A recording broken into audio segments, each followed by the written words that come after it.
ওই জন্য ওকেও দেখতে হতো, দেখলে ওর মাথা ঢুকে যেত একবারে।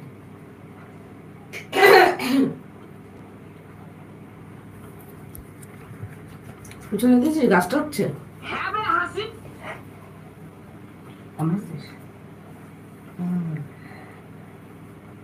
গাছটা আরো সুন্দর করে উঠতে হতো। এটা ভিডিও করছিস, এটা দাঁড়াও, এটা এখানে এটাকে এরকম করে দিলে হয়ে যায়। হ্যাঁ হয়েছে। এটার জন্য ফোনটা বেঁকাতে হলো, কারণ এটা নড়ছিল না। আমি ফোনটা এইভাবে বেঁকাতে চাইনি, তাও তুমি বললে আমি ওটা নড়ে যাবে পুরোটা। ঠিক আছে। ফোনটা না ধরে আমি তা পিছনটা বলছি ধরবো। না। হ্যাঁ আমি বলছি, ওটাকে পিছনটা ধরবো, পিছনটা চলে যাবে ওখানে।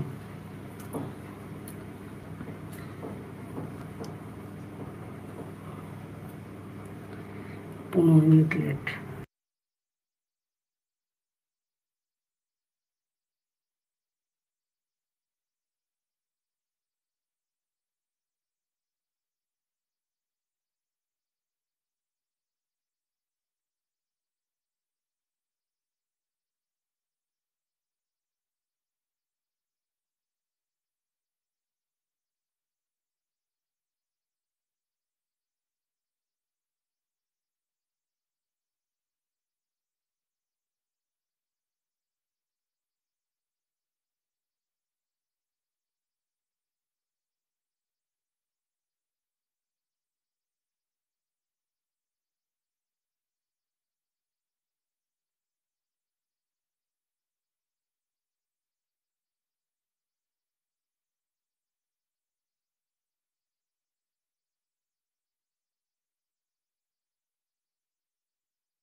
লোক আসুক, এটা সেটা সেখানকার সমস্যা। এবং আমাদের বাংলার ফুটবল ময়দানে যে তীর্থ নিয়ে যেভাবে আমরা প্রদর্শন করেছি, যখন সিএনআরসি এমপিএল এর বিরুদ্ধে হোক বা বিভিন্ন মানবতার পাশে দাঁড়ানোর ক্ষেত্রে মোহনবাগান ইস্ট বেঙ্গল আমরা সম্মিলিতভাবে এটা করেছি। এবং এটাও যখন আমরা এখানে আমরা বলছিলাম এটা কোনো পক্ষ নেই, এখানে দুটো পক্ষ নয়, একটা পক্ষই এখানে রয়েছে, কারণ সেটা মানবতার পক্ষে আমরা রয়েছি। এবং সেই জন্যই মোহনবাগান ইস্ট বেঙ্গল মোহামেডান সমস্ত সমর্থকরা আমরা একসাথে রাস্তায় নামছিলাম। আপনি তো এই কথা বলছেন, কিন্তু বিধাননগরের যিনি ডিসি তিনি বলছেন যে যারা যারা গুটি কয়েক মানুষ বা কিছু মানুষ তারা এই ডার্বি হলে তারা সেখানে ঢুকে পড়তো, এই ৬২,০০০ মানুষের সেফটি সিকিউরিটি নষ্ট হতো, তারাই আবার আজকের এই মিছিলেও ঢুকে পড়তে পারে, সেখানেও সার্বিকভাবে আইন শৃঙ্খলা পরিস্থিতি নষ্ট হতে পারে, সেই জন্য ১৬৩ ধারা জারি করা হয়েছে বলে তিনি দাবি করছেন। আপনি যখন ফোন নিচ্ছিলেন তার কিছুক্ষণ আগে আমাকে একটা ফোন আমার বাড়ির নিচে দমদমের নাগের বাজার থানা থেকে পুলিশ এসেছিল, ওসি এসেছিলেন, যে বলছেন ওনাকে থানায় গিয়ে আমাকে দেখা করতে হবে, কারণ আমার অপরাধ হচ্ছে আমরা এখানে সবাইকে আহ্বান জানিয়েছিলাম, আমি ফেসবুকে একটা আহ্বান জানিয়েছিলাম যে মোহনবাগান ইস্ট বেঙ্গল সমর্থকদের সমস্ত দলাদলির ঊর্ধ্বে উঠে মানবতার পাশে আরজি করে তিলোত্তমার পাশে দাঁড়াতে হবে। সেই আহ্বান জানানো এটা আমাদের অপরাধ হয়ে গেছে, এবং সেই জন্য আমার বাড়ির নিচে পুলিশ এসে উপস্থিত হয়েছিল জাস্ট কিছুক্ষণ আগেই এটা হয়েছে, এবং সেখানে ওসি উপস্থিত হয়েছিলেন, পুরো গাড়ি নিয়ে উপস্থিত হলেন। সুতরাং এটা হচ্ছে এক রকমের মানুষকে কেন করছে, প্রশাসন কাকে ভয় পাচ্ছে? যখন একটা মেয়েকে ওরকম নির্মম ভাবে অত্যাচার করে খুন করা হলো, তার বিরুদ্ধে গোটা বাংলার সমাজ কেন দেশের বাইরে সবাই রাস্তায় নেমেছে। আমরা ফুটবল প্রেমী জনতা হিসেবে এটা মাঠে তাদের পাশে দাঁড়ানো এটা আমাদের কর্তব্য। এই লড়াইয়ের পাশে যারা হচ্ছে ডাক্তাররা যেরকম রাস্তায় লড়াই করছে তাদের পাশে দাঁড়ানোর সংহতি জানানো আমাদের কর্তব্য। আর সেইখানে দাঁড়িয়ে তখন আমরা এক হয়ে রাস্তায় নামছি, তখন ওরা বারবার বাধা দেওয়ার চেষ্টা করছে। এবং এটা তো পৃথিবীর কোনো জায়গায় হয়, পৃথিবীর অন্য জায়গায় আমরা দেখেছি ফুটবল মাঠে যে এরকম অনেক কিছু হয়, কিন্তু সেখানে দাঁড়িয়ে এই জিনিস এই ঘটনা কখনো আমরা প্রত্যক্ষ করিনি। এটা অসম্ভব ব্যাপার। তার জন্য এরপরে কি কোনো রকম ভাবে এই মিছিলে আর হাঁটবেন? খবরটা তো শুনো। আমরা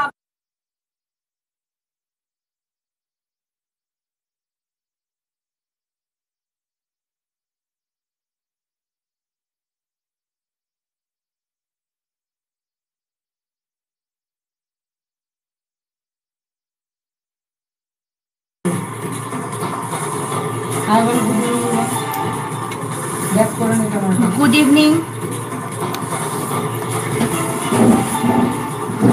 আমরা ফের যোগাযোগ করার চেষ্টা করব। ময়ূক ছিলেন এসএফআই এর general secretary Mayukh, good evening ছিলেন, এবং তিনি যেটা বলছেন যে যদি কেউ থাকো বা এখন তাহলে একটা কমেন্ট করো প্লিজ, তাহলে কিছু কথা শুরু করা যায়।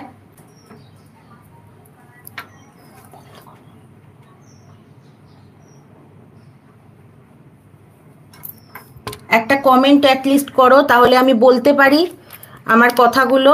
আর অনেকেই আছে যেগুলো আরজি করে সত্যিকারে কি হচ্ছে আর কি হচ্ছে না সেটা বাস্তবভাবে জানে না, কারণ প্রচুর নিউজ রিপোর্টিং চ্যানেল আছে যেগুলো এগুলো কভার করছে না। কিন্তু এমনও কিছু জিনিস আছে যেগুলো কিছু স্পেসিফিক একটা নিউজ রিপোর্টিং চ্যানেল খুব বেশি করে কভার করছে, এবং আমাদের মতন মানুষ যারা হসপিটাল সেক্টরের সঙ্গে জড়িয়ে আছে তারা জানে। তাই বলছি যে যদি লাইভে থাকো প্লিজ লাইভগুলো শেয়ার করো, তাহলে অ্যাটলিস্ট আমি এই ইনসিডেন্টটা সম্পর্কে পুরোপুরিভাবে বলতে পারি তোমাদেরকে, তাতে তোমরাও জানতে পারবে যে আসলে কি হয়েছিল। আর এই প্রোটেস্টটা যেন কোনোভাবেই না আটকানো যায়, মানে কোনোভাবে যেন বন্ধ না হয়। যে বনটা যে ডেকেছে এই যে একটা হট করে এই সমস্ত কিছুর মাঝখান থেকে একটা 144 জারি করে দেওয়া, মানে 163 ধারা সেকশন 1-এর থ্রু যেটা জারি করা হয়েছে, এটা জারি করা 24শে আগস্ট পর্যন্ত করা হয়েছে। তার মানে এর মধ্যে পুরো জিনিসটাই ধামাচাপা পড়ে গেল। তো এই ধামাচাপা যাতে না পড়ে সেই কারণে কিছু কথা আমার মনে হয় সবার জেনে রাখা দরকার। আর সবাই সবার মতন করে প্রোটেস্ট করো, রাস্তায় বেরিয়েই যে প্রোটেস্ট করতে হবে তার কোনো মানে নেই।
প্লিজ এই লাইভটাকে শেয়ার করো। যদি কেউ আসো র্যান্ডামলিও, যদি কেউ কারোর কাছে এই লাইভটা যায়, তারা প্লিজ এই লাইভটাকে শেয়ার করো, যাতে অ্যাটলিস্ট সবাই জানতে পারে যে আসলে কি হচ্ছে। প্রচুর লোক আছে যারা আদৌ জানে না যে কি হচ্ছে, খুব সামান্য ইনফরমেশন আছে তাদের কাছে, যেই কারণে তারা মনে করছে যে এটা হয়তো দিল্লির ঘটনাটার মতনই একটা কোনো ঘটনা, যে ঘটনাটা নিয়ে সবাই প্রোটেস্ট করছে, কিন্তু না, অ্যাকচুয়ালি এর পিছনে কিন্তু অনেক বড় কারণ রয়েছে, যে কারণগুলো হয়তো বাইরে বেরোতে পারছে না, এবং লোকে নিজেরা নিজেদের ভয়ে একটা প্রেসারে থেকে, উপরের প্রেসারে থেকে অনেকেই অনেক কথা চাইলেও বলতে পারছে না। এই লাইভটাকে শেয়ার করো, যত পারো তত শেয়ার করো, যাতে আমি অ্যাটলিস্ট কিছু বললে সেটা অন্তত 5টা মানুষ জানতে পারে, আর তারা আরও 5জনকে জানাতে পারে। এইভাবে প্রোটেস্টটা আরও বাড়বে, আর এইভাবে অন্তত যে যার ওপরে অন্যায়টা হয়েছে, অন্তত সে তার আত্মাটা শান্তি অন্তত পাবে, অন্তত ন্যায় পাবে। আর না হলে এখনো অবধি যা অবস্থা, এইভাবে যদি চলতে থাকে তাহলে আমার মনে হয় না জাস্টিস মেয়েটা পাবে। শুধু তাই নয়, পশ্চিমবঙ্গের যে সরকার রয়েছে, পশ্চিমবঙ্গে যে রাজত্ব করছে, যে পার্টি রুল করছে, সেই পার্টির লোকেরা এই জিনিসগুলোকে আরো বেশি দাবিয়ে দেবে, আরো প্রচন্ড পরিমাণে দাবিয়ে দেবে, যেটা অলরেডি চলছে, অলরেডি হচ্ছে যেটা।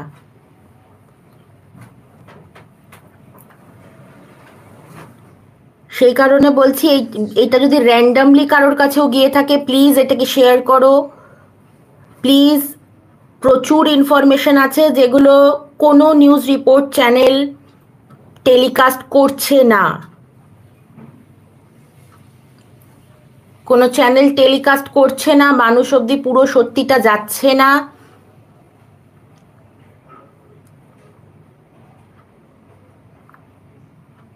এত কিছু হয়ে যাওয়ার পরেও যদি আজকের দিনে দাঁড়িয়ে এত সোশ্যাল মিডিয়া নেটওয়ার্ক থাকা সত্ত্বেও, এত অফুরন্ত ইন্টারনেট মানুষ ব্যবহার করছে, এত কিছু হওয়া সত্ত্বেও যদি একটা রিয়েল নিউজ কোনোভাবে সেটাকে মডিফাই করে একটা লিমিটেড ইনফরমেশনের সঙ্গে লোক অবধি যায়, তাহলে আর এর থেকে বেশি লজ্জাজনক কিছু হতে পারে না।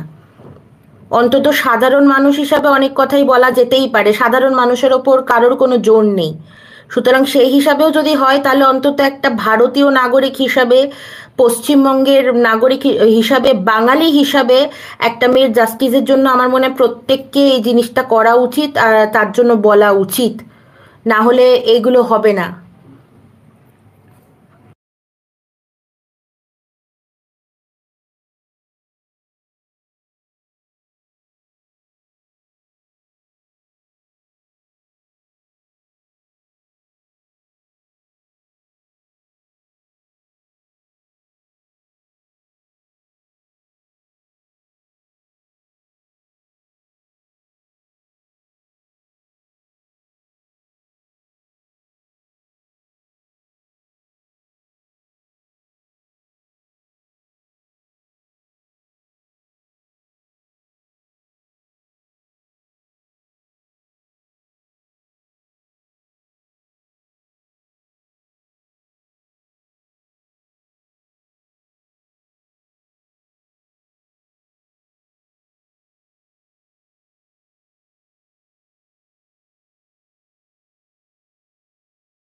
লাইফটা কি কারোর অবধি যাচ্ছে না?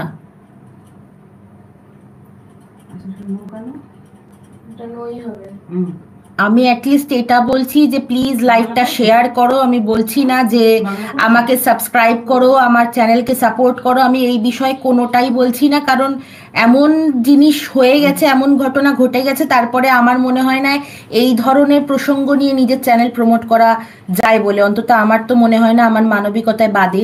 কিন্তু অ্যাটলিস্ট আমি চাইবো যে এটা শেয়ার তো করো যাতে লোকে জানতে পারে, যাতে সত্যিটা জানতে পারে। আর Paschimbanga police, west Bengal police যে কিভাবে লোকের ওপর অন্যায় করছে, সেটা যদি মানে এখনো যদি মানুষ চুপ করে থাকে আর বুঝেও না বোঝার ভান করে, তাহলে আমার মনে হয় এই জিনিসটার থেকে বড় কোনো লজ্জাদায়ক জিনিস হতে পারে না। ইভেন এই নতুন সরকার, এই যে রাজ্য সরকার যেই পার্টি এই মুহূর্তে রুল করছে, এবং আমাদের যে সিএম, মাননীয় যে সিএম আছে, এই মুহূর্তে জানা যাচ্ছে যে উনি স্বাস্থ্যমন্ত্রী, উনি পুলিশ মন্ত্রী, উনি আবার সিএম এর পদে বসে আছেন। আমি বুঝতে পারছি না যে উনি এতগুলো পদ, যেই পদগুলো উনি বেছে নিয়েছেন, যে এই পদগুলোর মধ্যে আমি থাকব আর আমি এই পদগুলোকে নেতৃত্ব করব, সেই পদগুলোই কেন এতটা খারাপ আর এতটা জঘন্য জায়গায় দাঁড়িয়ে গেছে আমি বুঝতে পারছি না। উনি পুলিশ মন্ত্রী, জবে থেকে উনি পুলিশ মন্ত্রী হয়েছেন, একটা নর্মাল কেসকে খুব বড় করে, যদি তুমি খুব জানা পরিচয় একটা লোক হও, তবেই একটা নর্মাল কেসকে অনেক বড় করে দেখানো হচ্ছে, আর অনেক বড় কেসকে একটা নর্মাল কেস বলা হচ্ছে। ইভেন তো আমাদের বাড়ির ওপর যখন অ্যাটাক হচ্ছে, তখন আমরা যখন গিয়ে বলছি যে একটা ডাকাতি কেস হচ্ছে, একটা অ্যাটেম্প টু রেপ অ্যাটাক হচ্ছে, একটা রেপের অ্যাটাক হচ্ছে, মানে সেই মুহূর্তে নিজেকে না বাঁচানো গেলে যে কি হতো, তখন পুলিশের একটাই বক্তব্য থাকছে, রেপ হতে গেছিল, হয়ে তো যায়নি।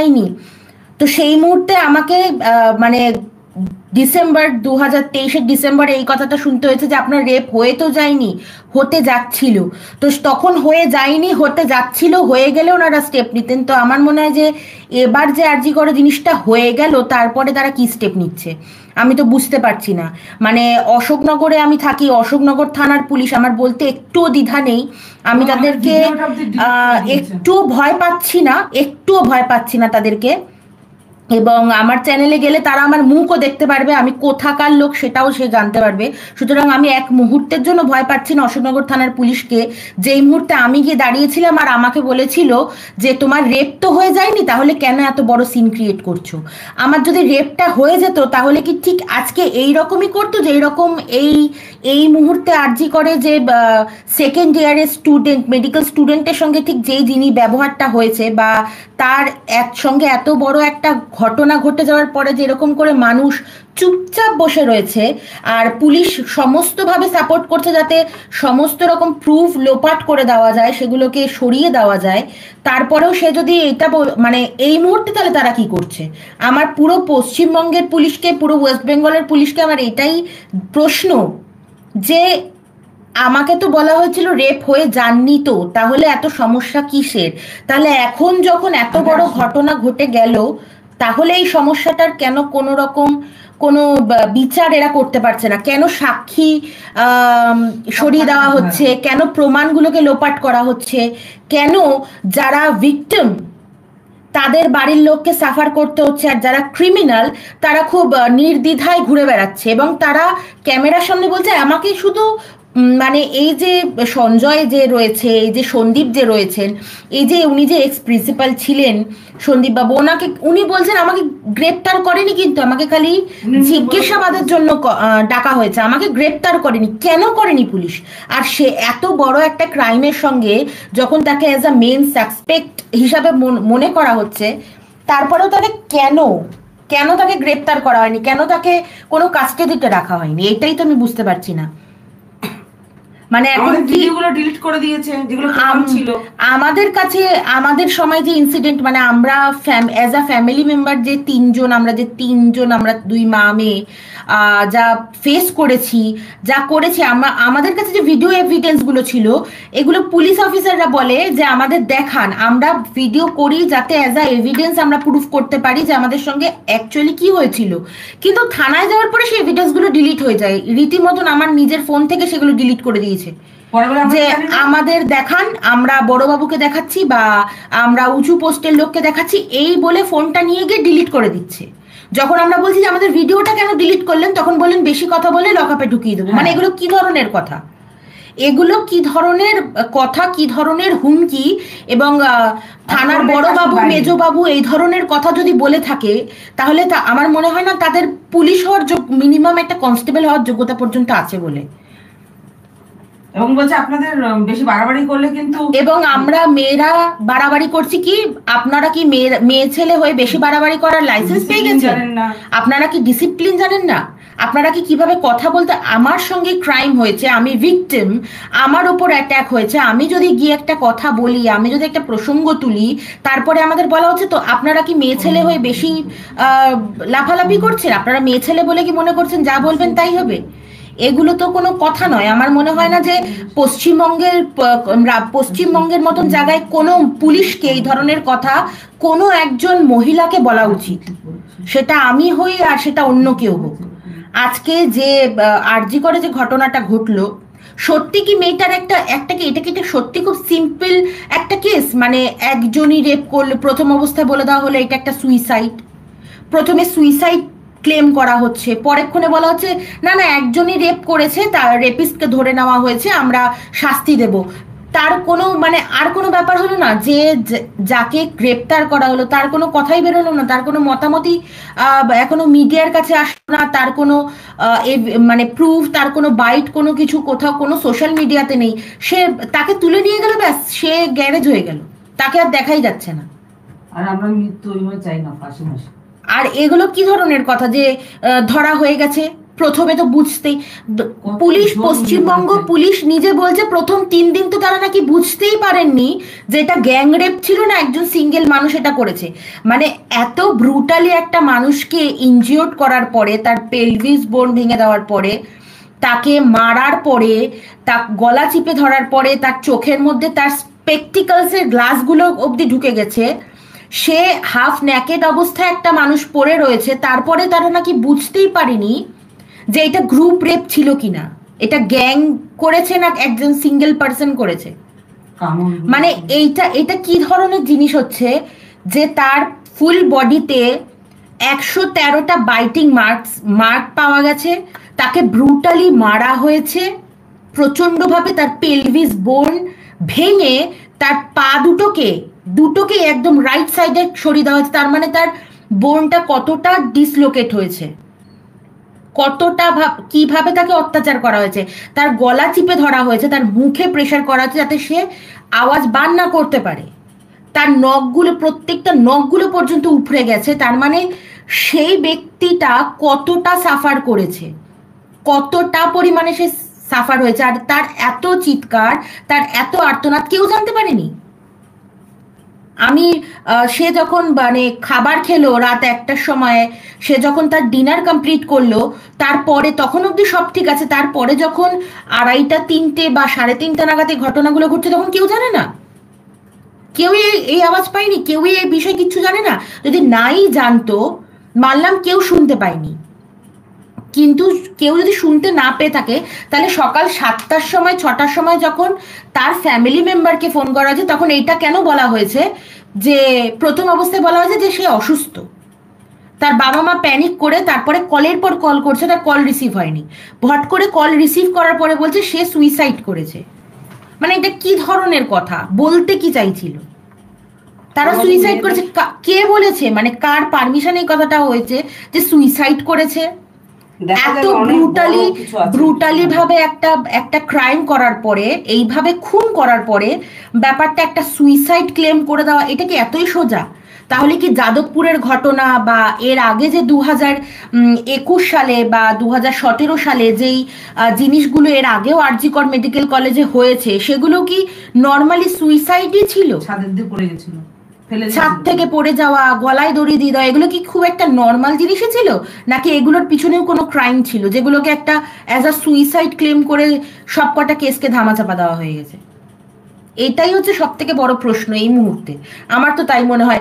ইভেন দো কোনো একটা মানে আমার বলতে একটু দ্বিধাবোধ হচ্ছে না যে স্পেসিফিক কোনো একটা চ্যানেল পর্যন্ত এই জিনিসগুলোকে ভালো করে কভার করছে না, পুরো পুরো কভার আপ করে দিচ্ছে। একমাত্র এই মুহূর্তে পশ্চিমবঙ্গের সব থেকে বেশি টিআরপি যেই চ্যানেলটা কামাচ্ছে সেই চ্যানেলটি হচ্ছে আর বাংলা নিউজ চ্যানেল।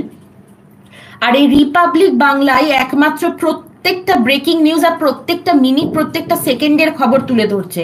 তার মানে কি এই একটা মিডিয়া মাধ্যম বা একটা নিউজ চ্যানেল ছাড়া কি কারোর এইটুকু সাহস হচ্ছে না যে তারা সত্যিটাকে বলুক, তারা এই রাজ্য সরকারের চাপের বাইরে বেরিয়ে কোনো কথা বলুক? আর দিদি কি বলছেন, আর আমাদের সিএম কি বলছেন? উনি কিভাবে বলতে পারেন একজন মানুষ, একজন মাকে, একজন বাবাকে, মানে অ্যাজ আ প্যারেন্টস, উনিও একজন মহিলা, উনি একজন খুব মানে সে একজন, তার একটা ভালো বয়সে তিনি পৌঁছে গিয়েছেন, উনি কিভাবে বলতে পারেন 10 লাখ টাকা দিয়ে দেবো? একটা বাবা মার কাছে তার অমূল্য সম্পদ তার ছেলে মেয়ে, সে তার এতটা ভয়ঙ্কর মৃত্যুর পরে 10 লাখ টাকা দিয়ে দেবো? মানে এত কিছুর পরে সব কিছুর দাম একটা 10 লাখ টাকা। তার মানে কি এইটা যে আমি যত বড়ই ক্রাইম করি না কেন আমার টাকা থাকলে আমি বেঁচে যাব? 10 লাখ টাকাটা উনি বলেন কোন মুখে? ওনার কি মানে ওনার একবার কি মুখে বাঁধলো না এই কথাটা বলতে? মানে আজকে যদি আমার সঙ্গে এরকম হয়, আমাকে উনি বলবেন আমি 10 লাখ টাকা দিয়ে দিচ্ছি, আর আমাকে সেটা মেনে নিতে হবে? কেন মেনে নিতে হবে? আমি তো এটাই বুঝতে পারছি না, কি জন্য মেনে নিতে হবে? আর সত্যি কি মেয়েটাকে জাস্ট একটা মানে রেপ করা হয়েছে আর মার্ডার করা হয়েছে? তার এর আগেও প্রচুর রেপ কেস এসছে, তাতেও খুব ব্রুটালি ভাবে মানে ভিকটিমকে অ্যাবিউজ করা হয়েছে, মারা হয়েছে। সে কিছু ক্ষেত্রে সে স্পট ডেড হয়ে গেছে, কিছু ক্ষেত্রে সে মানে ওই জায়গা থেকে বেরিয়ে পারেনি, ঘন্টা খানেকের মধ্যে, দিন খানেকের মধ্যে তার মৃত্যু হয়েছে। কিন্তু এতটা ব্রুটালি ভাবে তো মেনে নেওয়া যাচ্ছে না। এর পিছনে এটা সব থেকে বড় জিনিস হচ্ছে, এর পিছনে এমনও কিছু জিনিস আছে যেগুলোকে মানে প্রমাণ লোপাটের মাধ্যমে যে জিনিসগুলো ভাবা হয়েছে যে ভাঙচুর যদি করে ফেলি, একটা মব হয়ে ভিড়ের মধ্যে আমি ঢুকে গিয়ে একটা ভাঙচুর যদি করে ফেলি, আমি মনে হয় এভিডেন্স মিটিয়ে দিতে পারবো। কিন্তু এগুলো সন্দেহ বাড়াচ্ছে ছাড়া কমাচ্ছে না। কেন যেখানে মেডিসিন স্টোর রুম সেটাকে ভাঙচুর করা হচ্ছে? তার মানে কি আরজিকর মেডিকেল কলেজের যিনি প্রিন্সিপাল ছিলেন, এই যে সন্দীপ ঘোষ যিনি ছিলেন, উনি কি জানতেন? তার মানে কি আরজি করে এমন কিছু জিনিস হচ্ছিল যেটা হওয়া উচিত না সরকারি সেক্টরে? যেমন নকল ওষুধ বা এক্সপায়ারি ডেট হয়ে যাওয়া ওষুধগুলো থাকা, বা ওষুধ যখন প্রচুর পরিমাণে যখন স্টক হচ্ছে সেগুলোকে বেশি দামে বাইরে বিক্রি করা, অর্গ্যানগুলোকে বাইরে বেনিয়মিতভাবে বা ইয়ে করে মানে একটা বেআইনি ভাবে বাইরে বিক্রি করা। কি করে? মানে এগুলো কি ছিল এই পিছনে? সেগুলোই কি জেনে যাওয়ার পরেও চুপ করে থাকতে পারেনি মেয়েটি? কারণ প্রত্যেকের ভিতর থেকে একটা খবর আছে। প্রত্যেক আরজি করে যতগুলো ট্রেনি মেডিকেল স্টুডেন্টস রয়েছে, যারা এই মুহূর্তে প্র্যাকটিস করছেন, যত জুনিয়র ডক্টর রয়েছে, তাদের মধ্যে সবার অনেকেরই একটা বক্তব্য ভিতর থেকে যে আমরা জানি, কিন্তু একমাত্র যে ভিকটিম সেই বলেছিল যে না, আমি এটা জেনেও না জানার ভান করব না, আমি এটা বলে দেব, এটা বেআইনি বা এটা হওয়া উচিত না, তাই জন্য কি তাকে মেরে দেওয়া হলো? আর এটাকে একটা রেপ কেস হিসাবে তৈরি করা হলো যাতে বাকি জিনিসগুলো কভার আপ হয়ে যায়। এই জিনিসগুলো কি এতটাই সোজা? আর পশ্চিমবঙ্গের পুলিশ কি মনে করছেন, আর আমাদের এখানে সিএম মনে করছেন যে এগুলোকে খুব আসানিসে চাপা দিয়ে দেওয়া যাবে? উনি স্টেজে দাঁড়িয়ে, ধর্মতলা স্টেজে দাঁড়িয়ে উনি যখন বলছেন, উনি বলছেন নির্যাতিতার ফাঁসি চাই। কেন নির্যাতিতার ফাঁসি? আপনি কি বলছেন? সামনের জন বলছেটা কি সেটাই তো সে জানে না। যে নির্যাতিতা তাকে আপনি ন্যায় দেওয়ার কথা বলতে ভুলেই গেছেন, তার ফাঁসি চান। যে মানুষটা অলরেডি মরে গেছে, যার বাবা মাকে 3 ঘন্টা দাঁড়িয়ে থাকতে হয়েছে শুধু নিজের মেয়েটার মুখ দেখার জন্য, 3 ঘন্টা দাঁড়িয়ে থাকতে হয়েছে। কি না পুলিশ ইনভেস্টিগেট করছে? পুলিশ যখন ইনভেস্টিগেট করছে তাহলে সব প্রুফগুলো কোথায় গেল? সব এভিডেন্সগুলো কোথায় গেল? কেন সেগুলো হারিয়ে গেল? কোথায় সেগুলো যেগুলো ওই ভিকটিম যার রেপ হয়েছে, যাকে ব্রুটালি টর্চার করা হয়েছে, তার মরার আগে মানে সে এতটা কষ্ট পেয়েছে, কোথায় সে ভিকটিমের যে সে নাকি রোজ একটি ডায়েরি লিখতো, তার ডায়েরিটা কোথায়? তার ডায়েরিটা নেই কেন? ভিকটিমের ফোন রেকর্ডস নেই কেন? কোনো ফোন রেকর্ডস কেন পাওয়া যাচ্ছে না? কেন ভিকটিমের কোনো সেদিনকের কোনো শিডিউল বা ভিকটিমের সঙ্গে যারা সেদিনকে ছিল, যারা সেই সময় ডিনার করেছে, তার সঙ্গে যারা টাইম কাটিয়েছে, তাদের কোনো রকম কোনো বাইটস কেন সামনে আসছে না? কি জন্য আসছে না? বান্ধবী ছিল। এবং এই মুহূর্তে একদম রিসেন্ট একটা জিনিস, হয়তো ফেসবুকে বা ইনস্টাগ্রামে বা ইউটিউবে কিছু জায়গায় এটা বেরোচ্ছে, এবং কিছু ইউটিউব চ্যানেল সেখানেও খুব স্পেসিফিক ভাবে কিছু মানুষ বলছেন যে শুধু তাই না, যে ভিকটিম যখন এই যে যার সঙ্গে এত খারাপ জিনিসটা হয়েছে তার সঙ্গে যখন এই জিনিসটা হচ্ছে, তার পাশে তার কলিগও দাঁড়িয়ে রয়েছে, একটি লেডি কলিগও সেই মুহূর্তে দাঁড়িয়ে রয়েছে। তাহলে সেই লেডি কলিগটি কি করছিলেন? উনি কি মেয়ে মানুষ নন? ওনার কাছে কি মনে হচ্ছে ঠিক আছে এটা করে নেওয়া যায় বা এটা করে ফেলা যায় বা হচ্ছে হোক, আমি দেখবো না? সত্যি কি কেউ ছিল না ছিল না? প্রথম কথা হচ্ছে এইটা। যদি থেকে থাকে তাহলে সে কেন সেই মুহূর্তে দাঁড়িয়ে প্রোটেস্ট করেননি? সে কি মহিলা নন? যেখানে এত লোক বেরিয়ে গেছে, সে কি যার সঙ্গে এই ক্রাইমটা হচ্ছে সে কি তার কলিগ নন? মানে আমি অ্যাজ আ মেডিকেল প্রফেশনে আমি যতদিন কাজ করেছি, যত বছর আমি থেকেছি, আমি একটা জিনিস খুব ভালোভাবে নোটিস করেছি। আর আমার মনে হয় যে প্রত্যেকে যে এই যে মেডিকেল যে সেক্টরটা রয়েছে, এটা খুব একটা সিকিউর সেক্টর। এই সেক্টরে কাজ করা শুধু সম্মানের নয়, খুব সিকিউরিটির সঙ্গে এই জায়গাটা কাজ করা যায়। আর এই জায়গায় যত লোকে কাজ করে প্রত্যেকের একটাই উদ্দেশ্য থাকে, মানুষকে বাঁচানো। এছাড়া তার বাইরে তার কোনো উদ্দেশ্য থাকে না। এবং প্রত্যেকটা মেডিকেল স্টুডেন্ট হোক বা আমি যেরকম মেডিকেলের মানে ম্যানেজমেন্টের স্টুডেন্ট হসপিটালে স্পেসিফিক্যালি, তো আমি যখন স্পেসিফিক্যালি হসপিটালে, আমি কিন্তু দুরকম হসপিটালে কাজ করেছি, সরকারি এবং বেসরকারি। আমার ট্রেনিং পিরিয়ডেও আমি যখন ইন্টার্ন ছিলাম আমি কিন্তু দুটো জায়গাতেই কাজ করেছি। এবং আমি কলকাতার যে ডিস্ট্রিক্ট হসপিটাল আছে, বারাসাত ডিস্ট্রিক্ট হসপিটাল, আমি সেখানেও কিন্তু 3 মাস অ্যাজ আ ইন্টার্ন কাজ করেছি। এবং আমি তাছাড়াও আরও কলকাতার একটা খুব বড় একটা হার্ট ইনস্টিটিউট আছে, যেটা দিশান হার্ট ইনস্টিটিউট, আমি সেখানেও as a trainee, as a intern 3.5 মাস কাজ করেছি। আমার কোথাও না কোথাও মনে হয়েছিল যখন আমি কাজ করছিলাম যে সিকিউরিটির দিক থেকে মেবি মানে প্রাইভেট সেক্টরের থেকে কোথাও না কোথাও হয়তো মানে সরকারি সেক্টরগুলো বেশি ভালো আমার মনে হয়েছে। কেন? কারণ সরকারি সেক্টরে প্রথম কথা সিলেক্টেড পেশেন্টস আসে না, এখানে প্রত্যেক রকমের পেশেন্টস আসে। সেটা কোনো অ্যাক্সিডেন্ট হতে পারে, সেটা যে কোনো রকমের ইনসিডেন্টের কারণেই হোক না কেন, পেশেন্ট আসে। এবং আসেন তারা কীরকম, গরিব মানুষও আসেন, বড়লোক মানুষও আসেন, কারণ তারা মনে করেন যে এই মুহূর্তে একটা প্রাথমিক চিকিৎসার প্রয়োজন। কিন্তু প্রাইভেট সেক্টরে তারাই যান যাদের কাছে অবশ্যই ভালো কিছু পরিমাণে অর্থ রয়েছে, কারণ প্রাইভেট সেক্টরে গেলে একটা হিউজ অ্যামাউন্ট প্রথমেই ডিপোজিট করতে হয়। এইটা প্রত্যেকে জানে, এবং জানে না এমন কোনো মানুষ আমার মনে হয় না কেউ আছে বলে। আর সেটা যে শুধু কলকাতায় বা শুধু আমারই অঞ্চলে বা শুধু পশ্চিমবঙ্গে বা শুধু ওয়েস্ট বেঙ্গলে তা নয়, কিন্তু এটা অল ওভার ইন্ডিয়াতে বলে না, প্রত্যেকটা জায়গায়, প্রত্যেকটা পৃথিবী জুড়ে এই একই জিনিস আছে। যেই কারণে হয়তো গভর্নমেন্ট হসপিটালগুলো একভাবে হয় আর প্রাইভেট হসপিটালগুলো একভাবে হয়। সেটা প্রত্যেকটা দেশ আপনি দেখে নিন, সেটা লন্ডন হোক, আমেরিকা হোক, সাউথ কোরিয়া হোক, জাপান হোক, যে কোনো জায়গা হোক, আপনি যে কোনো জায়গায় দেখে নিন, একই রকমের ব্যাপার হয়। কিন্তু কথা হচ্ছে, আমি যখন কাজ করেছি, আমি যদি তখন যদি ভাবতাম যে না, আমাকে হয়তো প্রাইভেট সেক্টরটাই বেশি সিকিউরিটি দিচ্ছে, তাহলে হয়তো আমি প্রাইভেট সেক্টরে খুব ফ্রেশ মাইন্ডে কাজটা করতে পারতাম। আমি অলওয়েজ ওখানে প্রেশারে থাকতাম যে এটা একটা প্রাইভেট সেক্টর। মেবি আমার কোথাও না কোথাও, কারণ আমার প্রচুর আমার প্রায় 2.5 থেকে 3 ঘন্টা টাইম লাগতো ট্রাভেল করে যেতে আর আসতে। প্রত্যেক দিনের কম করে 3.5 থেকে 4 ঘন্টা আমার ধরে রাখা হতো, যেই 3.5 থেকে 4 ঘন্টা আমার ট্রাভেল করতে হতো, যাওয়া আসা। সেই কারণে আমার মনে হচ্ছে যে আমার বাড়ি থেকে এতটা দূরে আমার এখানে মনে হয় আমার সিকিউরিটিটা আর একটু বেশি যদি আমি পেতাম, তাহলে মনে হয় আমি একটু বেশি ভালো কাজ করতে পারতাম। বাট অনেস্টলি বলছি না, আমি কোনোভাবে, হ্যাঁ এটা আমার নিজের চিন্তাধারা ছিল, আমার নিজের ভয় ছিল, বাট অনেস্টলি আমি দুটো সেক্টরই যখন কাজ করেছি, কোনো জায়গায় কোনো একটি মানুষকে আমি দেখিনি যে আমার সঙ্গে সে মিসবিহেভ করেছে।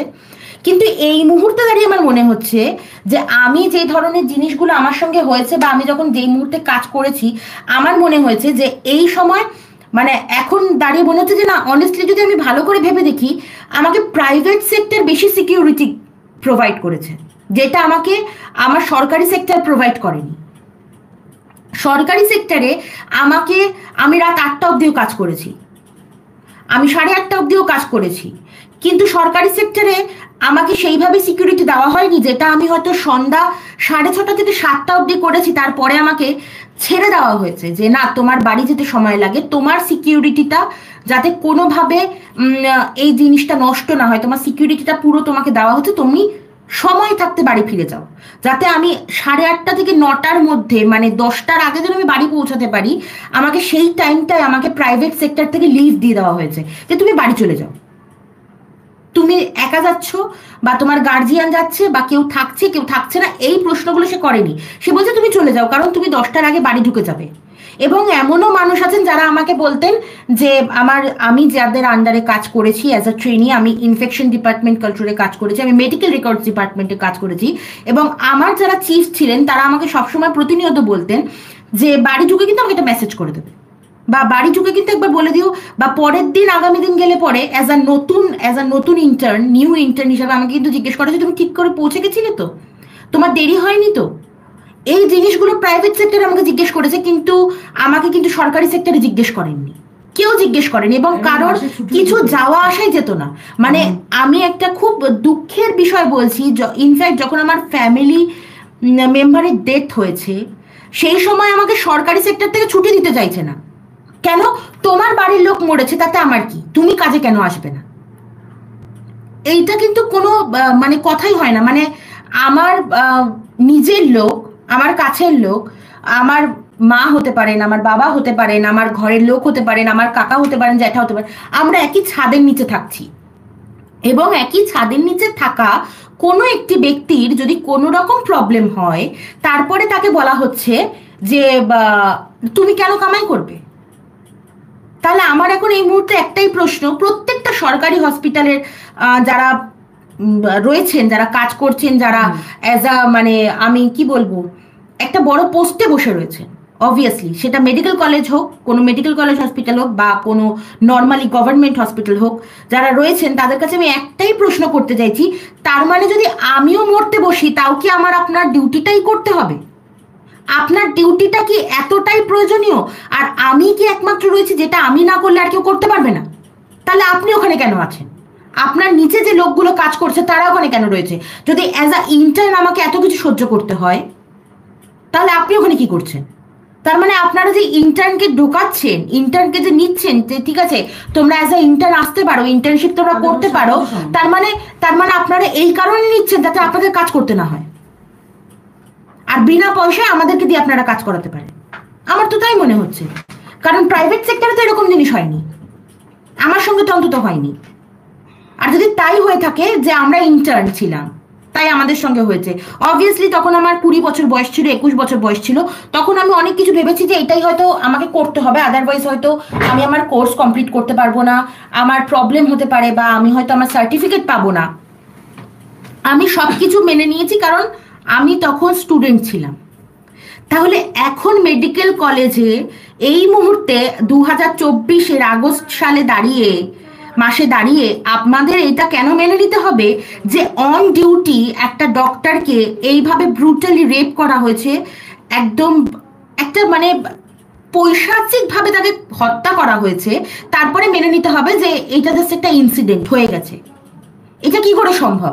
মানে আমি এটাও শুনেছি, মানে এটা কি ধরনের কথা, আমাদের প্রাক্তন ক্রিকেটার সৌরভ গাঙ্গুলি, অবশ্যই উনি খুব ভালো ক্রিকেটার, ওনাকে ছোটবেলা থেকে আমরা যখন ব্যাচে পড়তাম তখন আমাদের কাছে ছিল আমরা সৌরভ গাঙ্গুলিকে বেশি ভালো লাগে, সচিন টেন্ডুলকারকে বেশি ভালো লাগে, এই ধরনের জিনিসগুলো আমরা খুব পড়েছি। উনি খুব একজন আইডল হিসাবে আমাদের কাছে ছিলেন, কারণ হ্যাঁ এখনের দিনে দাঁড়িয়ে আইডল হিসাবে আমরা প্রচুর মানুষের প্রেফারেন্স প্রচুর বদলে গেছে, কিন্তু 90s-এর কিডস হিসাবে আমার মনে হয় এটা প্রত্যেকে খুব ভালো করে এটা কানেক্ট করতে পারবে যে আমাদের কাছে অ্যাজ আ আইডল ফিল্ম স্টারের থেকেও বড় ছিল ক্রিকেটাররা। কোনো অ্যাথলেটিক আমাদের কাছে একটা খুব বড় আইডল ছিলেন। সেই মানে আমাদের প্রাক্তন ক্রিকেটার সৌরভ গাঙ্গুলি বলছেন যে এরকম প্রচুর ইনসিডেন্ট হয়ে থাকে, এরকম ঘটা হাজার একটা ইনসিডেন্টের মধ্যে এটিও একটা মানেটা কি? এটার মানেটা কি যে হাজার একটা ঘটে যাওয়া ইনসিডেন্টের মধ্যে এটিও একটা? যদি এটিও হাজার একটা ইনসিডেন্টের মধ্যে ঘটে যাওয়া একটা ইনসিডেন্ট হয়ে থাকে, তাহলে এই জায়গাগুলোতে প্রপার যে জায়গাটা ক্রাইম হয়েছে সেই জায়গার ঠিক তার পরের দিনকে 24 ঘন্টার মধ্যে সেই জায়গার পাশেই একটা প্রজেক্ট, উইমেন্স বাথরুম বানানোটা খুব দরকার। কেন, কি জন্য? মানে একটা, আমি তো জানি সরকারি জায়গায় একটা কোনো কাজের টেন্ডার পাস হতেই বছর কেটে যায়, মানে একটা বাথরুম যে নেই। আমি যখন কাজ করেছি সরকারি হসপিটালে, তখন আমি দেখেছি ব্লাড ব্যাংকে আমি কাজ করেছি, সেখানে একটা বাথরুম পর্যন্ত পাওয়া যাচ্ছে না, মানে একটা বাথরুম তৈরি করা হয়নি প্রপার। আমার ওখানে বসে থাকতে হচ্ছে, মানে আমি যখন সকালবেলা 9টা 10টায় জয়েন করছি, তারপরে বিকাল 8টা 7টা 6টা অবধি আমার বসে থাকতে হচ্ছে, আমার কোনো ওয়াশরুম নেই, আমি ওয়াশরুম যেতে পারছি না। তো আমাকে বাড়ি থেকে প্রিপেয়ার হয়ে বেরোতে হচ্ছে, আমার জার্নি করতে হচ্ছে বাড়ি থেকে 2 ঘন্টার, তার মধ্যে আমাকে এটা প্রিপেয়ার করে থাকতে হচ্ছে যে আমি সকালবেলা যদি 8টার সময় বাড়ি থেকে বেরোই, আমি ওই ওয়াশরুম ইউজ করে বেরোচ্ছি, তারপরে আমি আর ওয়াশরুম ইউজ করার জায়গা পাচ্ছি না। কেন? কারণ ওয়াশরুম নেই, পেশেন্টসদের ওয়াশরুম রয়েছে যেখানে যাওয়া যায় না। মানে ইনফেকশন তো সুস্থ মানুষকে ইনফেক্টেড করে দেবে, এতটা বাজে অবস্থা। সেখানে কি করে একটা মেয়ের এরকম ভাবে একটা মেয়ের সঙ্গে একটা এরকম খারাপ ঘটনা ঘটে যাওয়ার পরের দিনই বাথরুম তৈরি হয়ে যায়? মানে এই প্রজেক্টটা কখন হলো? রাতারাতি হলো, রাতারাতি শুরু হয়ে গেল, সবকিছু কি করে হলো? কেন হলো? ভাঙচুর করা হচ্ছে, ভাঙচুর মানে নর্মাল মেডিকেল স্টুডেন্টসরা প্রোটেস্ট করছে, তার মধ্যে মব ঢুকে গেল, ভাঙচুর শুরু হয়ে গেল। যখন মেডিকেল স্টুডেন্টরা নিজেরা বলছে, এমনকি মানে সংবাদ চ্যানেলে বসে তারা বলছে যে আমরা যখন বলছি মানুষকে, যে পুলিশদেরকে, যে আপনারা প্লিজ এরা মব ঢুকছে, এরা আক্রমণ মানে একটা হামলা করতে পারে, বা আমাদের সেফটিটা কোথায়, বা ভিতরে ঢুকে যেতে পারে, আপনারা কিছু করুন। পুলিশ সেই মুহূর্তে দাঁড়িয়ে কি বলছে? ওয়েস্ট বেঙ্গল পুলিশ বলছে আমরা তো 3 জন দাঁড়িয়ে রয়েছি, আমাদের কাছে কিছু করার নেই, আমরা পারবো না আটকাতে, উপর থেকে অর্ডার আসেনি। মানে আমি ভাঙচুর করতে ঢুকছে, ক্রাইম স্পটে মানুষ ভাঙচুর করতে ঢুকছে, আপনাদের কাছে অর্ডার নেই। তাহলে এই অর্ডারটা কি করে চলে আসলো? যখন অন্য পার্টির নেতারা বাইরে বসে বলছে যে আমরা প্রতিবাদ করব, আমরা মিছিল করব, তাদেরকে কি করে করছে? আমি কোনো পার্টির সাপোর্টে যাচ্ছি না, কোনো পার্টির সাপোর্টে যাচ্ছি না, না তৃণমূল, না কংগ্রেস, না সিপিএম, না বিজেপি, আমি কোনো জায়গায় যাচ্ছি না, কোনো একটা পার্টিকে আমি সাপোর্ট করছি না। কারণ যখনই কোনো পার্টিকে সাপোর্ট করব, ব্যাপারটা হয়ে যাবে পার্টিগত দিক থেকে হচ্ছে, আমি সেটা বলছি না। কিন্তু একটা জিনিস অন্তত পশ্চিমবঙ্গের লোকে দেখতে পাচ্ছে, যে এই মুহূর্তে যদি তুমি তৃণমূল পার্টির সাপোর্টার না হয়ে থাকো, তাহলে তোমার সম্মানের কোনো মানে নেই। ইভেন মহিলাদের ওপর হওয়া অত্যাচারের ওপর যেই মহিলারাই নাম তুলছে, তাদেরকেই হিচড়ে তুলে নিয়ে যাওয়া হচ্ছে। কেন? তোমরা প্রোটেস্ট করতে বেরিয়েছো। কোথায় কভারেজ? কোথায় এবিপি আনন্দ? কোথায় আজকে? কোথায় সেই কভারেজ গুলো? কোথায় 24 ঘন্টার মধ্যে সেই কভারেজ গুলো? আর বাংলা কি করে দেখাচ্ছে? রিপাবলিক বাংলা কি করে দেখাচ্ছে? মানে এই নামটা মনে হয় আমি এর আগে কোনোদিন শুনিনি। এই চ্যানেলটা যে ছিল এক্সিস্টেন্সে, আমি সেটাই জানতাম না। যেই কারণে লাস্ট 13 দিনে তার টিআরপি বেড়ে যাচ্ছে, কারণ অন্য কোনো চ্যানেল দেখাচ্ছে না। কেন দেখাচ্ছে না? তাদের মনে ভয় আছে, কি জন্য দেখাচ্ছে না? আর কি কেন উপর থেকে প্রেসার দিচ্ছে? কিসের এত প্রেসার? সত্যিটা দেখাতে আবার সমস্যা কথা। কিসের এত প্রেসার? আর কে এমন মানুষ যাকে বাঁচানোর জন্য এত কিছু হচ্ছে? অল অফ সাডেন এত কিছুর পরেও কি হচ্ছে না, আমাদের সঙ্গে এই যে এত কিছু হচ্ছে, এই যে মেয়েরা এত খারাপভাবে, মেয়েরা বলছে রাত দখলে বেরো, মেয়েরা রাত দখলে পেরো। সেখানে আমি স্পেসিফিক করছি না, আমি বলছি না যে প্রত্যেকটি মেয়ে খুব ভালো, আবার আমি এটিও বলছি না যে প্রত্যেকটি পুরুষ মানুষ খুব খারাপ। দেখুন, ভালো খারাপ নিয়ে সমাজ তৈরি হয়, প্রত্যেকের মধ্যে ভালো আছে, খারাপ আছে, মানুষ নিজেরা বেছে নেয় যে তারা ভালো থাকবে না খারাপ থাকবে। সুতরাং সেই বিষয় নিয়ে আমি কোনো কথা বলছি না। আমি কথা এটা বলছি যে আজকে যা হয়েছে আরজি করে, একটা মেডিকেল স্টুডেন্টের সঙ্গে যেটা হয়েছে, এই মেডিকেল প্রফেশনের সঙ্গে জড়িয়ে আছে এটা বলতে আমার লজ্জা বোধ করছে। যেভাবে জড়িয়ে থাকি না কেন, আমরা কিন্তু এতদিন আমরা সহ্য করেছি পেশেন্ট পার্টিকে, আমরা কিন্তু অনেকভাবে সহ্য করেছি। হ্যাঁ অবশ্যই আমাদের মেনে নিতে হয়েছে। আমরা যখন আমাদের কোর্সেস করেছি আমরা কিন্তু একটা জিনিস অলওয়েজ আমাদেরকে বলা হয়েছে যে দেখো যদি পেশেন্ট পার্টির জায়গায় তুমি থাকতে তুমিও এটা করতে, এটা খুব স্বাভাবিক, কিন্তু তোমার তাকে ট্যাকেল করতে হবে, তোমার হ্যান্ডেল করতে হবে, কারণ ফল্ট তোমার থাক না থাক তার মানসিক পরিস্থিতিতে তোমার বুঝতে হবে। আমি মানছি যে হ্যাঁ আমারও ফ্যামিলি মেম্বারের কিছু হলে আমার সেটা আমিও হয়তো এরকমই বিহেভ করতাম। সুতরাং আমাকে খুব একটা পিস অফ মাইন্ডে দাঁড়িয়ে আমাকে এগুলো ট্যাকেল করতে হবে, কিন্তু তার মানে কি আমাকে এটাও ট্যাকেল করতে হবে যে আমাকে আমারই ওয়ার্ক প্লেসে, মানে যেটাকে আমরা সেকেন্ড হোম মনে করি, আমাদের অ্যাজ আ সিকিওর জায়গা আমরা মনে করি, মানে আমি তো এটাও বলতে পারি ওয়ার্ক প্লেস সেকেন্ড হোমের থেকেও বড় কথা হচ্ছে ওয়ার্ক প্লেস এমন একটা জায়গা যেখানে বাড়ির বাবা মারা অনেক কিছু জানে না, বা স্বামীরা বা বউরা বা ছেলেমেয়েরা ভাই বোনেরা অনেক কিছু জানে না, যেটা ওয়ার্ক প্লেসের কলিগসরা জানে, এবং সেটা তাদের একটা কমফোর্ট জোন, কারণ বাড়ির থেকেও বেশি সময় তারা ওই জায়গাটা কাটায়। 12 ঘন্টা, 36 ঘন্টা, 48 ঘন্টা, 72 ঘন্টা তারা ডিউটি করে। সুতরাং সেটা তার একটা খুব সেফ প্লেস।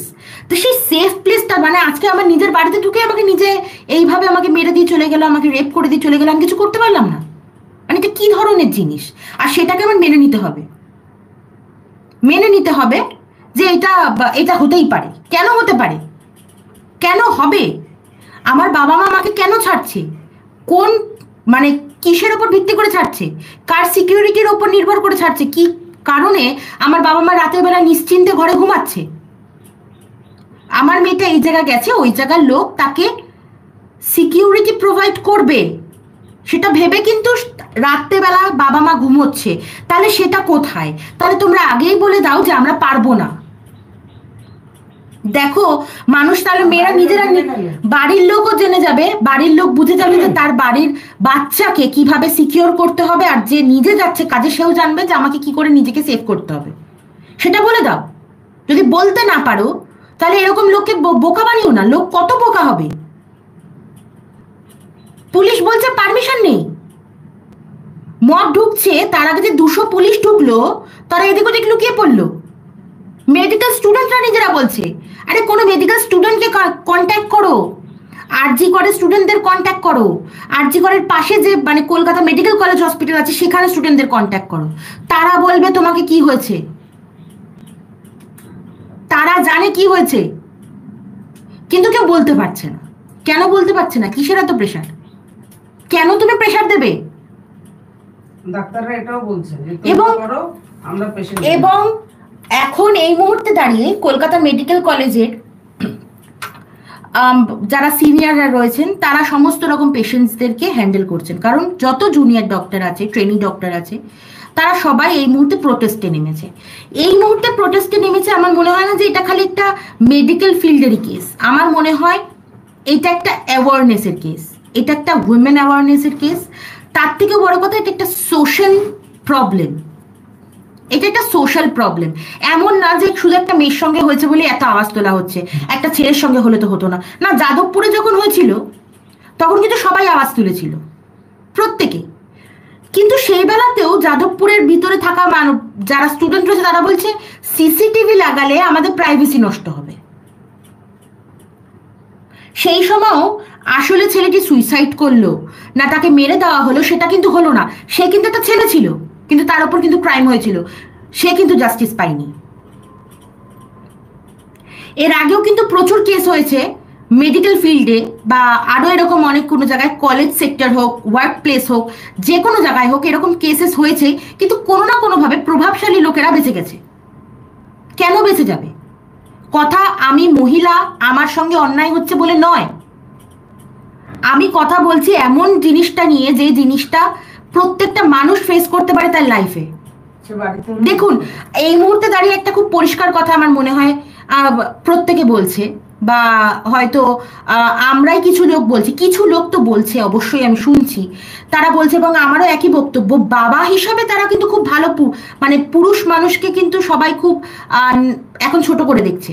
হ্যাঁ, এই কেসটার পরে পুরুষ মানুষদের উপর একটা আক্রমণ হবে, এটা খুব বেসিক ব্যাপার, খুবই বেসিক ব্যাপার। এবং আমি বলছি না যে পুরুষদের কোনোই দোষ নেই, অবভিয়াসলি তারা এমন কিছু কাজ করেছে, বরাবর করে এসেছে নারীদের ওপর, যেই কারণে এইটা হয়ে গেছে যে পুরুষ মানুষেরা অত্যাচারী হয়। আমি মানছি হয়, প্রত্যেকে হয় না, আবার প্রত্যেকেই হয়। আপনারা যে যেটা ভাবতে পারেন ভাবুন, কোনো অসুবিধা নেই, সবার ভাববার পুরো অধিকার আছে, বলার পুরো অধিকার আছে। কিন্তু আমার কথা হচ্ছে, বাবা হিসাবে যদি একটি পুরুষ মানুষ খুব ভালো প্রমাণিত হতে পারে, তাহলে স্বামী হিসাবে একটি পুরুষ মানুষ কেন ভালো প্রমাণিত হয় না বারবার? কেন ছেলে হিসাবে বা সন্তান হিসাবে একটা মানুষ ভালো বারবার প্রমাণিত হয় না? আমি তো এটা বুঝতে পারি না। মানে আজকে যাকে বলা হচ্ছে যে না এই করতে পারে জিনিসটা, তাকে আজাদ খুলে রাখা হয়েছে। সে আসছে, হ্যাঁ তার ইন্টারোগেশন হচ্ছে, তাকে 13 ঘন্টা টানা তার ওপর একটা ইয়ে চলছে, তার জিজ্ঞাসাবাদ চলছে হচ্ছে। কিন্তু আমার মনে হয় যে 13 ঘন্টার জিজ্ঞাসাবাদটা শুধু সে ডিজার্ভ করে না, তার থেকে বেশি জিনিস সে ডিজার্ভ করে। এবং উনি যখন বলছেন যে আমি পদত্যাগ করছি, মানে আমি রেজিগনেশন দিচ্ছি, আমাদের সিএম বলছেন উনি খুব ভালো মানুষ, রেজিগনেশন আমরা অ্যাকসেপ্ট করছি না, আমরা অন্য জায়গায় তাকে পোস্ট দিয়ে দিচ্ছি, এবং উইদিন 24 আওয়ার্স তাকে অন্য একটা মেডিকেল কলেজের উঁচু পোস্টে আবার শিফট করে দেওয়া হলো। কি করে এবং কেন? সে কি এতটাই ভালো মানুষ যে তাকে বলে দিল করে দিলাম? কেন, কি করে? আর এগুলো কেন এগুলোকে করা হচ্ছে? এবং যারা প্রতিবাদ করতে নামছে, বলা হচ্ছে এরা না এই পার্টি থেকে এসছে, এরা না সিপিএম, এরা না এসইউসিআই, এরা না বিজেপি, এদের মহিলাদেরকে, শাড়ি পরা মহিলাদের থেকে হিচড়ে টেনে নিয়ে যাচ্ছে। তাহলে তোমরা কিরকম প্রোটেস্ট করছো? তোমরা কিভাবে উইমেন এম্পাওয়ারকে সাপোর্ট করছো? যখন উইমেনদের জাস্টিসের জন্য উইমেন্সরা নিজে বেরিয়েছে এবং এবং আমরা একটাই নারা লাগাচ্ছি বারবার করে যে রাত দখল করো মেয়েরা। মেয়েরা যখন রাত দখলে বেরিয়েছি, তখন মেয়েদেরকে কেন হিচড়ে নিয়ে যাওয়া হচ্ছে? তাদেরকে যে মেল লোকেরা সাপোর্ট করছে, যত মেন্সরা সাপোর্ট করছে, তাদের সঙ্গেও একই ব্যবহার। তার মানে কি চাইছো? উইমেন্সরা বারবার এরকম করে বাজে জিনিস থেকে ফেস করুক, উইমেন্সদের সঙ্গে বারবার রেপ হোক, আর কোনো পুরুষ মানুষ তাকে সাপোর্ট না করুক,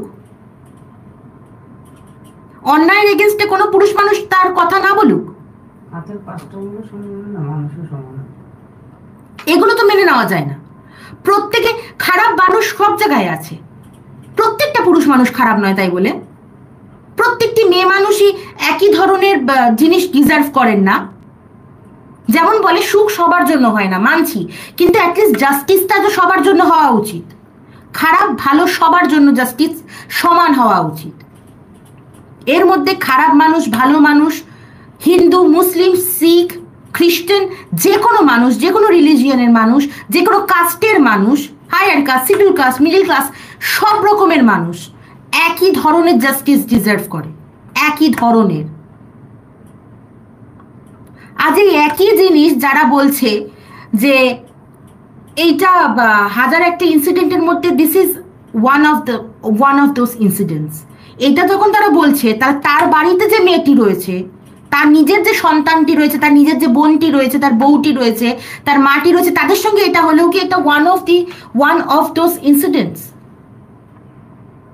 এটাও তাই, মানে আরো 5টার মধ্যে বা আরো 1000টার মধ্যে এটা একটা ইনসিডেন্ট, তাহলে তার ক্ষেত্রেও হয়ে যাবে, নিশ্চয়ই হয়ে যাওয়া উচিত। তার মানে যদি একটা সাধারণ মানুষের সঙ্গে হওয়া এত বড় ক্রাইমটা একটা নর্মাল ইনসিডেন্ট হতে পারে, তাহলে কেন আর বাকি জিনিসগুলো আরো বড় লোকদের সঙ্গে যখন এগুলো হবে, উঁচু স্তরের লোকদের সঙ্গে যখন এগুলো হবে, সেগুলো ইনসিডেন্ট কেন হবে না? সেগুলো কেন ব্রেকিং নিউজ করতে হবে? কেন করতে হবে? কি জন্য? কেন এইভাবে বারবার করে সমস্ত কিছুকে সরিয়ে দেওয়া হচ্ছে? ইভেন এখনো পর্যন্ত ভিকটিমের প্যারেন্টসদের দাবি, এখনো পর্যন্ত তাদের সঙ্গে হসপিটাল কর্তৃপক্ষ, ম্যানেজমেন্ট স্টাফ একবারও তার সঙ্গে কথা বলেননি, তাকে ইনফরমেশন দেননি যে আসলে কি হয়েছিল। সেই স্টুডেন্টগুলো কোথায়? সেই মানুষগুলো কোথায় যার সঙ্গে বসে ভিকটিম লাস্ট তার ডিনারটা করেছিল? তারা কোথায়? তাদের বাইটস কোথায়? তাদের স্টেটমেন্ট কোথায়? কত লোক তার মানে অল অফ সাডেন একটা ছেলেকে ধরে নেওয়া হলো। হ্যাঁ, আমরা ধরে ফেলেছি সঞ্জয় হচ্ছে মানে ক্রিমিনাল, এই ভিকটিমের সঙ্গে এই সমস্ত করেছে, এবং সঞ্জয়কে ধরে নিলাম কি করে, খুব সোজাভাবে। কি না, আমরা দেখেছি সে ঢুকেছিল, তার ব্লুটুথ হেডফোনটা ওখানে পড়েছিল, আমরা সঞ্জয়কে ডাকলাম এবং ডাকার পরে তার ফোনের ব্লুটুথটা অন করলাম, অন করার পরে দেখলাম হ্যাঁ হেডফোনটা কানেক্ট হচ্ছে, আর তাই জন্য তাকে ধরে নিলাম। ওটা তো ফেলেও দিতে পারে। মানে আমি প্রত্যেকটা মানুষ, আমার মনে হয় প্রত্যেকটা ইন্ডিয়ান, প্রত্যেকটা এশিয়ান এটার সঙ্গে কানেক্ট করে। একটা 2 টাকার কয়েন পড়ে গেলে আমরা রাস্তায় খুঁজি 2 টাকার কয়েনটা কোথায় গেল, যাতে আমরা যতই বড় লোক হই না কেন আর যতই গরিব হই না কেন, আমরা 2 টাকার কয়েনটা খুঁজতে বেরোই যে 2 টাকার কয়েনটা কোথায় গেল। সেখানে আমার একটা হেডফোন পড়ে গেছে, আর পার্সনটা বদার হলো না যে আমার হেডফোনটা কোথায় হারিয়ে গেছে, তুলতে হবে। এবং এত কিছু, সে যদি এত বড় ক্রাইম করে থাকে, ভিকটিম নিজেকে বারবার বাঁচানোর চেষ্টা করেছে, সেখানে তার কোনো কিছু হয়নি, কোনো প্রবলেম হয়নি, তার শরীরে কোনো রকম কোনো কিছু মনে হয়নি যে না তাকে ঠেকানো হয়েছে বা তাকে মারা হয়েছে বা তার থেকে নিজেকে বাঁচানোর প্রচেষ্টা করা হয়েছে। মানে মেয়েরা তো আমার মনে হয় সবার আগে মুখে আছড়ায়, মানে চুল ধরে টানে, মুখে আছড়ায়, ঘুষি মারে, এগুলো মেয়েরা করে নিজেদের বাঁচানোর জন্য। মেয়েটার নেলস গুলো পর্যন্ত ভেঙে মানে প্লাগ করা হয়ে গেছে। আর এইটা একটা নর্মাল একটা ছেলে, সে পেরে গেল যে আদৌ মেডিকেলের কিচ্ছু জানে না। পেলভিস বোনটা ভেঙে দিলে, ঘাড়ের হাড়টা ভেঙে দিলাম, হাতের আঙ্গুলগুলোর ওখানটা করলাম, আমি হাতের মধ্যে হাতের যে হাড়গুলো রয়েছে সেগুলো ডিসলোকেট করলাম, আমি বডি পার্টস ডিসলোকেট করছি, আর আমি মেডিকেল স্টুডেন্ট নই, কি করে সম্ভব? আর বাইরের লোক ঢুকে গেল। আর একটা বাইরের লোক, একটা র্যান্ডম লোক কি করে জানলো যে স্পেসিফিক্যালি সেমিনার হলেই মেয়েটা আছে কিনা, এবং সেই মুহূর্তে সে একাই আছে কিনা, এবং তার সঙ্গে এই জিনিসটা করলে কেউ জানতে পারবে না, কি করে সম্ভব? মানে আমার তো মনে হয়, আমি বলতে চাই না, অনেস্টলি বলতে চাই না, দিল্লিতে যখন এরকম একটা মর্মান্তিক ঘটনা ঘটেছিল, তখন সেই মেয়েটিও একটি মেডিকেল স্টুডেন্ট ছিল, ঠিক আছে, এবং তার বয়ফ্রেন্ড তাকে বাঁচানোর চেষ্টা করেছিল বলে তার বয়ফ্রেন্ডকেও মারা হয়েছিল, এবং মেয়েটিকে অত্যন্ত নির্মমভাবে টর্চার করা হয়েছিল। কিন্তু সেখানে যারা ক্রিমিনাল ছিল তারা জানতো না যে কোথায় মারলে কি হবে, কিন্তু এখানে জানে যে পেলভিস বোনটা ভেঙে দিলে মেয়েটি আর কিছু করতে পারবে না, ঘাড়ের কোন হাড়টা ভেঙে দিলে মেয়েটি মরবে না কিন্তু নড়তে পারবে না, কি করে সম্ভব? স্পেসিফিক করা হচ্ছে 150 গ্রাম সিমেন ছিল, হোয়াইটিশ ফ্লুইড, এটা মেনশন করা হয়েছে পোস্টমর্টম রিপোর্টে। পোস্টমর্টম রিপোর্ট নিয়ে বলি, পোস্টমর্টম রিপোর্ট একটা যদি নর্মাল লোকে সুইসাইডও করে অ্যাটলিস্ট 24-48 আওয়ার্স, আর যদি খুন হয় 72 আওয়ার্স টাইম নেয়। সেখানে কয়েক ঘন্টার মধ্যে পোস্টমর্টম রিপোর্ট কি করে বেরিয়ে গেল, এবং যেই হসপিটালে ক্রাইমটা হয়েছে সেই হসপিটাল থেকে পোস্টমর্টম রিপোর্ট বেরোচ্ছে। বাহ, অসাধারণ ব্যাপার, এইটা বলছে আর মেনে নিতে হচ্ছে। 150 গ্রামস অফ হোয়াইটিশ ফ্লুইড। তো একটা আমার মনে হয় যে 35 থেকে 31 বছরের মেয়েদের যে ইউটেরাস থাকে তার একটা ওয়েটই থাকে 60 গ্রামস, 50 to 60 গ্রামস। তো আমি যদি সেখান থেকে 50 to 60 গ্রামস বাদ দিয়ে দিই, তাহলে বাকি যে 90 গ্রামস বা 100 গ্রামস বাড়ছে, সেই হোয়াইটিশ ফ্লুইডটা কি একজন, মানে একটা মানুষ এককালীন একটা সিমেন যখন বেরোয় খুব বেশি হলে 10 গ্রামস হয়, তাহলে বাকি কোথা থেকে আসছে? এবং একটি মানুষ যদি একাধিকবার একই মুহূর্তে একাধিকবার এই ধরনের জিনিস করেন, এবং তাতেও কিন্তু এত পরিমাণে ফ্লুইড বেরোতে পারে না, কারণ ফ্লুইডের তখন মানে যে পরিমাণটা থাকে সেটা কিন্তু কমতে থাকে। তাহলে কোথা থেকে আসলো? তারপরে পুলিশ বলছে আমাদের তো বুঝতেই সময় লেগে গেল এটা গ্যাং রেপ ছিল কি সিঙ্গেল রেপ ছিল, অথচ একজনকে ধরে নিল প্রথমেই। কিন্তু 24 ঘন্টার মধ্যে একজনকে সাসপেক্ট করা হলো আর একজনকে ধরে নিল, তারপরে তার আর কোনো নাম নেই। কোনো মিডিয়াতে তাকে দেখা যাচ্ছে না, পুলিশের তরফ থেকে কোনো কিছু আসছে না, কোনো স্টেটমেন্ট বেরোচ্ছে না তাকে নিয়ে, এবং সে বলছে হ্যাঁ হ্যাঁ আমি করেছি, আমাকে ফাঁসি দিয়ে দাও, কোনো অসুবিধা নেই। মানে এটা কি ধরনের কথা? আমি করেছি, আমাকে ফাঁসি দিয়ে দাও, হয়ে গেল। পাবলিকেরা তো ছেড়ে দিত। আর এই এত কিছুর পরে এখনো ইনভেস্টিগেশন, এবং এই মুহূর্তে দাঁড়িয়ে রাজ্য সরকার, আমাদের মাননীয় সিএম কি বলছেন, কি কি জারি করেছেন? 144 জারি করেছেন। আরজিকর সেক্টরের আশেপাশে 144 জারি করেছেন। আগামী 24শে আগস্ট পর্যন্ত এই 144 ধারা চলবে। এই 144টা কিভাবে জারি করেছেন? 163 সেকশন 163 ধারার সেকশন 1 হিসাবে এটা জারি করেছেন, যেটা একেবারে সিমিলার 144, যেটা আমরা যে কোভিড টাইমে শুনেছি। এবং এটা নিয়ে এই প্যান্ডামিকের সময় 144টা যে কি হতে পারে, একটা শিক্ষিত লোক যেরকম জানে, সেরকম একজন নিরক্ষর মানুষও বুঝে গেছেন যে 144টা কি হতে পারে। তার মানে কি এটাকে পুরোই চাপিয়ে দেওয়া? মানে এই যে প্রোটেস্ট, এই আন্দোলন, এই যে উই নিড জাস্টিস এর নাড়াটা, এই যে রাত দখলে নারী, এটা বন্ধ করে দেবে, আর এবারও সেই একইভাবে সব ধামাচাপা দিয়ে দেওয়া যাবে, এতটাই সোজা। আর এটা মানে মেনে নিতে হবে যে আমরা তো 144 মানে ধারা করে দিয়েছি, সুতরাং কেউ প্রোটেস্ট করবে না। কেন করবে না?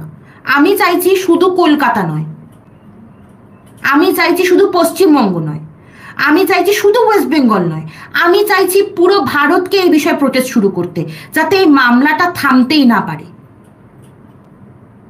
কোনোভাবেই থামতে না পারে, বিচার যেন পায় সঠিক। আর এর বিচার যেন শুধু মৃত্যুদণ্ড, সামান্য ফাঁসি যেন না হয়। অ্যাটলিস্ট ফাঁসি এই ক্রিমিনালরা ডিজার্ভ করে না। লাইক তুমি দাঁড়িয়ে আছো, এই তোমার ফাঁসি হবে, ফাঁসি হবে, আর অল অফ সাডেন তুমি মরে গেলে, তুমি বুঝতেও পারলে না, কয়েক সেকেন্ডের একটা যন্ত্রণা, তুমি মরে গেলে। মেয়েটা কিন্তু কয়েক সেকেন্ড কষ্ট পায়নি, একটা লম্বা সময় ধরে তার উপর অত্যাচার করা হয়েছে, এবং প্রত্যেকটা মিনিট তার কাছে এক একটি যুগের মতন কেটেছে। সুতরাং অত সহজ একটা জাস্ট ফাঁসি দিয়ে দেবো আমি এটা চাই না, আমি না, আমার মনে হয় কেউই চায় না, কেউ চায় না। আর অ্যাটলিস্ট আমি সবাইকে বলবো, প্রত্যেককে বলবো যে এই ভিডিওটা যারা দেখেছো, যারা এই লাইভটা দেখেছো, এবং এই লাইভটা যেই মুহূর্তে আমি পোস্ট করব, তারপরে পারলে প্লিজ, আমি এটা বলছি না যে আমাকে সাপোর্ট করো, আমাকে সাবস্ক্রাইব করো, আমি কিচ্ছু বলছি না। আমি একটা কথা বলতে চাইছি, প্লিজ যতটা পারো ততটা শেয়ার করো, প্লিজ শেয়ার করো, যাতে লোকে জানতে পারে। আর কেউ নিজের মনের ভিতরে জ্বলে থাকা এই আগুনটা, এই জাস্টিসের আগুনটা নিভতে দিও না, তাহলে কিন্তু আগামী দিনে এই জায়গায় তুমি বা আমির মধ্যে কেউ একজন থাকবো, এবং আমাদের বাড়ির বাবা মাকে বলে দেওয়া হবে 10 লক্ষ টাকা দিয়ে দেবো। তো প্লিজ চুপ করে থেকো না, অ্যাটলিস্ট এটা চুপ করে থাকার সময় নয়। তুমি মনে করো না যে তুমি তার জন্য লড়ছো, তুমি মনে করো তুমি তোমার জন্য লড়ছো। আর প্রত্যেকটি পুরুষ মানুষকে বা মেন্সদেরকে আমার একটাই রিকোয়েস্ট, প্লিজ আপনারাও চুপ করে থাকবেন না। প্লিজ এটা মনে করবেন না মেয়েদের লড়াই মেয়েরা নেমেছে, না, অবশ্যই মেয়েরা আপনাদের এগেনস্টে লড়ছে, পুরুষদের এগেনস্টে লড়ছে, যেই কারণে বলছে রাত দখলে নারী। কিন্তু অ্যাটলিস্ট এটা ভেবেন না, প্লিজ এটা ভাবুন যে আগামী দিনে আপনার মাকে, আপনার বোনকে, আপনার মেয়েকে, আপনার স্ত্রীকে আপনি সিকিউর করছেন, আপনার বাড়ির ফিমেল ক্যান্ডিডেটকে আপনি সিকিউর করছেন, সেইটা ভেবে অ্যাটলিস্ট এই মুহূর্তে বেরোন। যারা ঘরে বসে আছেন এখনো, তারা বেরোন, প্লিজ এটা করুন। এইটা মনে করবেন না যে যার সঙ্গে হয়ে গেছে সে বুঝুক না, আগামী দিনে ভিকটিমের ফ্যামিলি মেম্বার আপনি যাতে না হন, সেই ব্যবস্থাটা আপনিও করুন। সবার সঙ্গে সবাই দাঁড়ান, শুধু নারীদের একটা আন্দোলন বলে এটাকে চেপে দিয়েন না, প্লিজ দিয়েন না। এটা আমার অনুরোধ করছি আমি, যে এটা করেন না। নিজের মেয়ে, নিজের বোন, নিজের মা, নিজের স্ত্রী, সেই হিসাবে তাদেরকে আপনি প্রোটেক্ট করতে গেলে যা যা করতেন ঠিক সেইটুকুই, পারলে তার থেকে বেশি করুন, তার থেকে কম করবেন না, করুন। প্রোটেস্ট করুন, বন্ধ করুন। করবেন না, এই 144 ধারা রাস্তা আটকাতে পারে, ইন্টারনেট বা সোশ্যাল মিডিয়াকে না। প্লিজ করুন।